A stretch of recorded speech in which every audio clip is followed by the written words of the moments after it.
Hello everyone, এটা ছিল অষ্টমঙ্গলা থেকে ফিরে আসার একটা ব্লগ। বাড়ি ফিরে এসেই নেমন্তন্ন পেয়ে যায় আমার ছোট কাকি শাশুড়ির বাড়ি থেকে।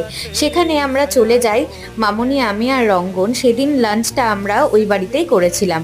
আর তারপরে সন্ধ্যাবেলা বাড়ি আসি আর রেডি হয়ে আবার একটু বেরোই, মিষ্টির দোকানে যায় আর সেখান থেকে মিষ্টি নিয়ে আবার কাকিমার বাড়িতে যায়। আর কাকিমার বাড়ি থেকে বেরিয়ে যাই টুকিটাকি কেনার জন্য, কারণ তার পরের দিনই ছিল আমাদের ঘুরতে যাওয়ার দিন।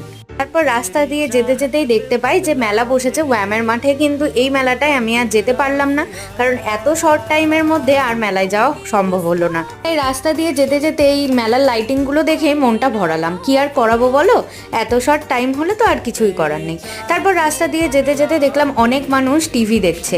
বুঝলাম যে সম্ভবত ইন্ডিয়া পাকিস্তানের ম্যাচ চলছিল সেই দিন। তারপর মোহনে গেলাম আর টুকিটাকি জিনিস কেনার পর গেলাম এক কসমেটিক্সের দোকানে, সেখানেও কিছু কিনে নেওয়ার পর চলে গেলাম বাড়ি। তো আজকের মতো টাটা।